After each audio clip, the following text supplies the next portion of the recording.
नमस्कार दोस्तों, आज की हमारी कहानी अच्छी लगे तो प्लीज हमारा चैनल सब्सक्राइब करें।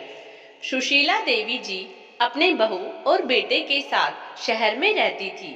जैसे जैसे सुशीला देवी की उम्र बढ़ती जा रही थी, उनकी स्मरण शक्ति घटती चली जा रही थी। उनके लिए किसी बात को याद रखना कठिन होता चला जा रहा था।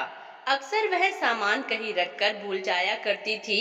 कभी घर से बाहर निकलती थी घूमने के लिए या पार्क में टहलने के लिए, तो घर वापस आने का रास्ता भी भूल जाती थी।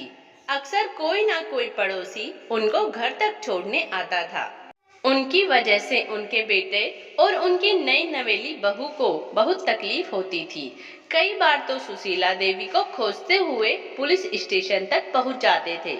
सुशीला देवी यह समझती थी कि उनकी वजह से उनके बेटे और उनकी बहू को बहुत परेशानी हो रही है। एक दिन जब उनका बेटा ऑफिस से घर वापस आया तो उन्होंने अपने बेटे से कहा, बेटा मैं एक बात करना चाहती हूँ।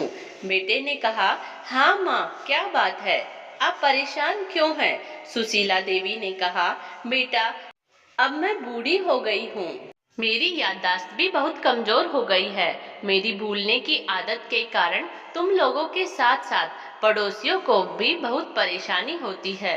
अब तुम ऐसा करो बेटा, मुझे तुम किसी वृद्धा आश्रम में छोड़ दो।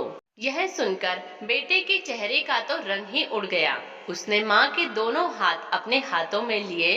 बेटे की आंखों में आंसू थे। इससे पहले कि बेटा अपनी माँ को कुछ कहता, सुशीला देवी की बहू बीच में बोलने लगी, माँ यह आप क्या कह रही हैं? आपकी याददाश्त कमजोर हो गई है, लेकिन हम तो ठीक है ना। हमें तो आज तक सब कुछ याद है कि आपने इस परिवार के लिए क्या क्या किया है।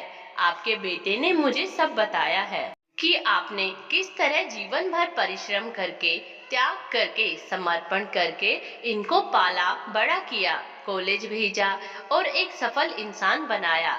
आपने अपने बेटे के लिए जीवन भर कष्ट उठाए हैं। अब हमारा फर्ज बनता है कि हम आपके लिए कुछ करें। आपने जो प्यार मुझको दिया है उसको मैं कभी नहीं भूल पाऊंगी। मैं कुछ नहीं भूली हूँ और ना ही आपके बेटे कुछ भूले हैं और ना हम कभी कुछ भूलेंगे। आप कहीं नहीं जाएंगे, आप हमारे साथ ही रहेंगी, हमेशा इस घर में रहेंगे।